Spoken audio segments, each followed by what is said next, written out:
पहले हर बिजनेस को लाइसेंस चाहिए होता था, अप्रूवल्स का जंगल होता था। फिर आया liberalisation, foreign investment allowed, competition बढ़ने लगा और इंडियन कंपनीज ग्लोबल होने लगी। इंडस्ट्रियल पॉलिसी 1991 ने एक नया दौर शुरू किया जहां सर्वाइवल सिर्फ स्मार्ट स्ट्रेटेजी से ही पॉसिबल है। तो आज की इस वीडियो में हम बात करेंगे 1991 का वो रिफॉर्म एंड लिबरलाइजेशन के बारे में।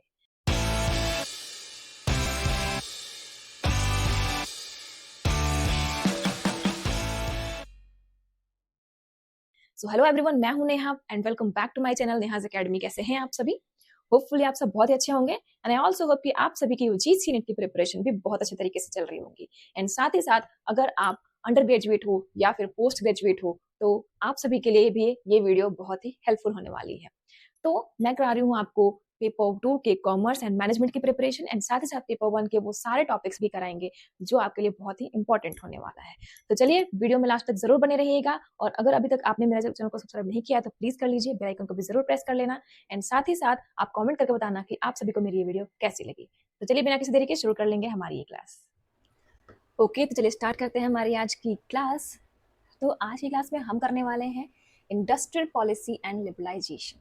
तो इससे पहले मैंने आपको बताया था कि पॉलिसीज वगैरह जो होती हैं वो हमारे इकोनॉमिक इन्वायरमेंट का पार्ट होती हैं। ओके, और अब हम जानेंगे कि आखिर इंडस्ट्रियल पॉलिसी जो है हमारे बिजनेस पे किस तरीके से इफेक्ट डालता है, कैसे अफेक्ट करता है एंड इसी के साथ साथ हम लिबरलाइजेशन के बारे में भी जानेंगे कि ये जो पॉलिसी जो है वो क्या होती है। ओके, तो ये जो हम क्लासेस करने वाले हैं ये क्लासेस होगी आपके किसी भी एग्जाम में जहाँ पे ये चैप्टर आने वाला है, लाइक कोई भी कॉमर्स से जुड़ा हुआ या फिर मैनेजमेंट से जुड़ा हुआ कोई सा भी एग्जाम हो, फिर चाहे वो आपका कंपटीशन या फिर आप यूजीसी नेट कर रहे हो या फिर आप सेट कर रहे हो, एनीथिंग, ये सब चीज़ों में आपके लिए बहुत ही हेल्पफुल होने वाला है। ठीक है, तो ये सब कॉमर्स एंड मैनेजमेंट सारे स्टूडेंट्स के लिए ही परफेक्ट होने वाला है, तो आप सभी इस क्लास को देख सकते हैं।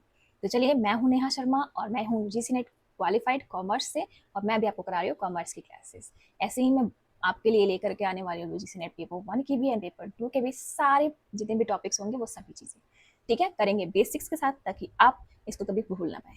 तो चलिए चलते हैं हमारी क्लास की तरफ। तो सबसे पहले जैसे मैंने आपको बताया है कि किसी भी चीज़ के बारे में जानना हो तो सबसे पहले हम जानते हैं कि आखिर ये चीज़ें है क्या। तो मैंने आपको पहले बताया है कि WH वर्ड्स अगर आपके दिमाग में आते हैं किसी भी टॉपिक को लेकर के तो समझ जाइए आप सही रास्ते पे हैं। तो इंडस्ट्रियल पॉलिसी आखिर है क्या? तो इससे पहले मैंने आपको बताया है कि इंडस्ट्रियल पॉलिसी आखिर किस चीज़ से रिलेट करती है। ठीक है, अब जानेंगे कि आखिर ये है क्या। तो गवर्नमेंट का वैसा प्लान और गाइडलाइंस जो प्रमोट करता है इंडस्ट्रियल ग्रोथ को। ठीक है, तो इंडस्ट्रियल ग्रोथ के लिए जो भी गवर्नमेंट का कोई प्लान हो या फिर गाइडलाइंस हो तो उसे ही कहेंगे हम industrial policy. It defines rules of public and private sector. तो ये जो क्या करता है, डिफाइन करता है कि कोई सा भी अगर पब्लिक या प्राइवेट सेक्टर में आपने कितना भी मतलब जो भी इंडस्ट्री खोलनी है, अगर आपका गवर्नमेंट इंडस्ट्री हो या फिर प्राइवेट इंडस्ट्री हो, तो उन सब जगहों पे इसके जो रूल्स हैं, इसके जो गाइडलाइंस हैं, जो पॉलिसी है वो क्या करेगी, वहां पर रोल दिखाएगी अपना। ठीक है, मतलब ये इंपॉर्टेंट है हर जगह पे। अब आते हैं हम कि it decides which industries gate special support. तो इसी से पता चलेगा कि कौन सी इंडस्ट्री को स्पेशल सपोर्ट चाहिए और कौन सी इंडस्ट्री बहुत अच्छी तरीके से चल रही है, कहाँ पे पॉलिसीज नहीं अच्छी तरीके से अप्लाई हो रहे हैं, वो सब कुछ ऑडिट किया जाता है। ठीक है, इसका एग्जाम्पल है industries like defence reserve for public sector earlier. मतलब क्या है कि ऐसी इंडस्ट्रीज जो कि डिफेंस रिजर्व रहती है पब्लिक सेक्टर में पहले से ही। ठीक है, मतलब कि इसकी जो पॉलिसी बनी हुई है कि ऐसी पॉलिसी ही है जिसमें इंडस्ट्रीज को जो है वो प्लान किया जाता है, उनको गाइडलाइन दी जाती है कि किस तरीके से आप अपनी इंडस्ट्री को चला सकते हो। ओके, आगे बढ़ते हैं हम इंडस्ट्री पॉलिसी के आगे में, जो कि मेजर इंडस्ट्रियल पॉलिसी जो है वो इंडिया में कौन कौन सी है। मतलब कि इंडिया में जो है वो मेजर इंडस्ट्रियल पॉलिसी कौन सी है। तो 1948 में सबसे पहली पॉलिसी आई थी जिसका था मिक्स्ड इकोनॉमी के लिए आई थी। फर्स्ट पॉलिसी आई थी 1948 में मिक्स्ड इकोनॉमी के लिए। ठीक है, 1956 में I move focus on public sector, industries divided into schedule A, B and C। इसके बारे में आगे जानेंगे कि जो स्केड्यूल है उसमें क्या क्या चीज़ें शामिल थी।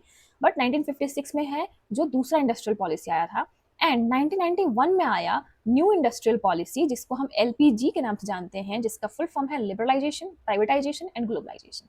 तो ये तीन चीजें हैं LPG जो कि 1991 में आया, इसी को न्यू इकोनॉमिक फोरम या फिर न्यू इंडस्ट्रियल पॉलिसी भी कहते हैं। होपफुली वो समझ में आया होगा। अब आगे बढ़ लेंगे हम कि इंडस्ट्रियल पॉलिसी का रेजोल्यूशन जो था 1956 में, उसमें स्केड्यूल A, B, C क्या है। तो उसका शेड्यूल ए जो है वो ओनली पब्लिक सेक्टर्स के लिए है, मतलब जो पूरा कंट्रोल है वो गवर्नमेंट के ही हाथ में है, यानी कि पब्लिक सेक्टर ही है पूरी तरीके से, वो शेड्यूल 1 में आता है। शेड्यूल बी जो है वो both public and private sectors में, जैसे कि मिक्स्ड इकोनॉमी, मैंने आपको बताया कि पहली जो आई थी पॉलिसी वो आई थी मिक्स्ड इकोनॉमी के लिए, दूसरी पॉलिसी जो आई वो सबके लिए आई, प्राइवेट सेक्टर के लिए, पब्लिक सेक्टर के लिए and public and private sector तीनों के लिए, ठीक है। तो यहाँ पर शेड्यूल सी जो क्या था, प्राइवेट सेक्टर का था, मतलब इन तीनों चीजों के लिए लागू किया गया इस पॉलिसी को।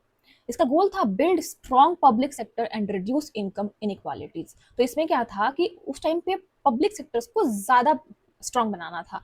तो आप देखोगे उस टाइम पे बहुत सारी जो बैंक्स को भी नेशनलाइज वगैरह किया गया था, एंड उसके बाद से बहुत सारी ऐसी इंडस्ट्रीज और कंपनीज थी जिनको पब्लिक सेक्टर में कन्वर्ट कर दिया गया था, मतलब कि उसको क्या किया गया था, नेशनलाइज कर दिया गया था, ठीक है। तो इसमें क्या गया था, इस पे पब्लिक सेक्टर पे जोर दिया गया था। ओके, अब आगे बढ़ते हैं हम। जो न्यू इकोनॉमिक पॉलिसी आई जो कि 1991 में आई, वो क्या थी, तो उसमें आते हैं हम ended industrial licensing for most industries, मतलब कि क्या किया, इंडस्ट्रियल लाइसेंसिंग जो था, लाइसेंसिंग का काम बहुत बड़ा होता है, बहुत स्टेप वाइज होता है, तो इसको क्या किया गया, कम कर दिया गया, खत्म कर दिया गया। Open door for foreign investment, तो फॉरेन इन्वेस्टमेंट को भी मिलने लगा, उसके लिए भी द्वार खुल गए, एंट्रीज मिलने लगी, एंट्री एंड एग्जिट्स जो है वो आराम से होने लगी। रिड्यूस्ड गवर्नमेंट इंटरफेरेंस, गवर्नमेंट का इंटरफेरेंस क्या हुआ, कम हो गया, ठीक है, कम हो गया, यानी कि लिबरलाइज कर दिया गया। जो भी चीजें बहुत ज्यादा रेस्ट्रिक्टेड थी, जो भी कंपनीज के साथ में मान लो इंडस्ट्री खोलने के नाम पे बहुत सारी क्या थी, उसमें बहुत सारे स्टेप्स होते थे कि आप ये इतना फॉर्म भरो, इतने रेस्ट्रिक्शंस है, आप बस यहीं पे कर सकते हो, इससे आगे नहीं बढ़ सकते हो, आप फॉरेन कंट्रीज में उसका ट्रेड नहीं कर सकते हो। तो इंडस्ट्रियल पॉलिसी 1991 जो आई ना, उसमें सारी चीजों को क्या कर दिया गया, कम कर दिया गया, उन्हें लाइसेंस से मुक्त कर दिया गया, उनका जो इंटरफेरेंस था गवर्नमेंट का वो कम कर दिया गया।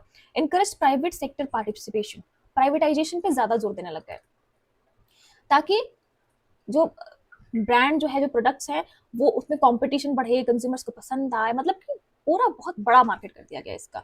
Market the start of liberalisation in India, और फिर क्या कर दिया गया, लिबरलाइजेशन को क्या कर दिया गया, मार्क्ड कर दिया गया, मतलब कि इसी को अब आगे बढ़ाने लगे, ठीक है। तो इस तरीके से इंडस्ट्रियल पॉलिसी 1991 में जो है वो एलपीजी आया, जो था आपका liberalisation, privatisation and globalisation. Okay, तो होपफुली आपको समझ में आया होगा इतना सब कुछ। अब आगे बढ़ेंगे हम। अब देखो एल का मतलब क्या था, लिबरलाइज कर दिया, मतलब कि जितने भी रेस्ट्रिक्शंस को कम कर दिया गया। पी मतलब प्राइवेटाइजेशन करना, यानी कि पब्लिक सेक्टर्स वाले जितनी भी चीजें थी सबको प्राइवेटाइज की तरफ भेज दिया गया, मतलब उनको प्राइवेट की तरफ भेज दिया गया। एंड ग्लोबलाइजेशन का मतलब जो था कि जितने भी फॉरेन इन्वेस्टमेंट्स थे, फॉरेन ट्रेड करने लग गए, मतलब मल्टीनेशनल कंपनीज के साथ जुड़ना ग्लोबलाइजेशन कहलाने लगा। ओके, होपफुली समझ में आएगा आपको। अब पढ़ेंगे हम लिबरलाइजेशन क्या है, क्योंकि अभी हमारा जो चैप्टर है यही मेन है लिबरलाइजेशन के बारे में, ठीक है। अब ये क्या है, process of reducing government control and restrictions on businesses. तो क्या है इसमें कि गवर्नमेंट का जो कंट्रोल था उसको रिड्यूस कर दिया गया, कम कर दिया गया, और जो रिस्ट्रिक्शंस थे बिजनेस पे उसको भी क्या कर दिया गया, कम कर दिया गया। मतलब ये पहले बहुत ही ज्यादा थे, अब थोड़ा कम हो गए। वैसे ही encourages private and foreign investments, तो इसमें क्या कर दिया गया, प्राइवेट और फॉरेन इन्वेस्टमेंट को क्या कर दिया गया, इंक्रीज कर दिया गया, इनको इंकरेज करने लगे कि नहीं आप प्राइवेटाइजेशन की तरफ पढ़ो, आप फॉरेन में इन्वेस्ट कर सकते हो, वहां से चीजें ला सकते हो, एक्सपोर्ट एंड इम्पोर्ट कर सकते हो। तो ये सारी चीजें कहाँ हो गई, इस पे जोर दिया गया। इसका एग्जाम्पल देखोगे आपकी companies could set up factories without licence, मतलब कि बहुत सारी कंपनीज ऐसी थी जो बिना लाइसेंस के भी क्या करने लगे, सेट अप होने लगे। पहले लाइसेंस की जरूरत पड़ती थी, ठीक है, अब नहीं जरूरत पड़ती थी, except for a few sensitive sectors, मतलब सारी चीजों के लिए नहीं, बहुत सारी ऐसे सेंसिटिव सेक्टर्स होते हैं जिसका लाइसेंस बहुत ही जरूरी होता है, तभी आप उसको लगा सकते हो। अब आप समझ गए होगा मैं किस बात कर रही हूँ, अल्कोहल वगैरह और एंड देन जितने भी पेट्रोलियम वाली चीजें हैं, इन सभी चीजों पे ये सारे सेंसिटिव सेक्टर्स हैं, ठीक है, और इन सब चीज के लिए लाइसेंस की जरूरत पड़ती है, मेडिकल, ठीक है। ओके, आगे बढ़ते हैं, फीचर्स ऑफ लिबरलाइजेशन। तो ये सब क्या है, पोस्ट 1991 में आया, और अब इसके बाद इसकी विशेषता ये क्या थी वो देखो। अबॉलिश्ड मोस्ट इंडस्ट्रियल लाइसेंसेस, तो क्या कर दिया गया, लाइसेंसेस बहुत सारे इंडस्ट्रियल लाइसेंसेस को कम कर दिया गया। Reduced tariffs and import duties, तो जो भी फॉरेन में जो एक्सपोर्ट्स करता था या फिर वहां से लेकर के आया था, तो उसमें बहुत सारे टैरिफ्स होते थे, तो उसको भी कम कर दिया गया, ड्यूटीज भी कम लगाने लग गए। Easier rules for foreign investment, तो ज्यादा ईजी होने लग गया फॉरेन कंट्रीज में इन्वेस्ट करना। प्रमोटेड कंपटीशन एंड एफिशिएंसी, तो ये क्या करने लगा, कंपटीशन को प्रमोट करने लग गया, एफिशिएंसी को भी, क्योंकि क्या होता है अगर सिर्फ एक ही चीज है, अगर आपके पास ब्रांड के नाम पे सिर्फ एक चीज है, मान के चलो आपको कैप खरीदना है और कैप सिर्फ आपके पास एक ही दुकान है, तो आपको वहीं से लेना पड़ेगा। बट जैसे ही आपको मालूम चल गया कि अब इसकी दुकानें खोलना बहुत ईजी हो गया है, तो ढेर सारे लोगों ने ये कैब की दुकानें खोली, राइट। अब ये जो कैब की दुकानें ढेर सारी खुलने लग गई, अब ये चलेगी कैसे? तो क्या करेंगे लोग, एफिशिएंसी पे ध्यान देंगे, मतलब मैं इससे ज़्यादा अच्छा करूंगा, मैं इससे कम प्राइस पे दूंगा, मैं लोगों तक पहुंचूंगा। तो क्या होने लग गया, अब कस्टमर्स तक पहुंचने के लिए क्या करने लग गए, कंपटीशन करने लग गए एक दूसरे के साथ, और एफिशिएंसी पे ज़्यादा ध्यान देने लग गए कि कैप कैसे पसंद आएंगे, थोड़े स्टाइलिश वाले, थोड़े गर्मियों के लिए अलग, ठंडियों के लिए अलग, बीच पे जाओगे तो अलग, मतलब हर टाइम के लिए अलग अलग। तो वो देने लग गए हमें सुविधाएं, जिसकी वजह से उनका कंपटीशन भी बढ़ता जा रहा है, एफिशिएंसी भी बढ़ती जा रही है, और कंज्यूमर्स के लिए बहुत सारी चीज़ें क्या होने लग गई हैं, वो और फिल्टर होकर के आने लग गई हैं। ठीक है, समझ में आया आपको?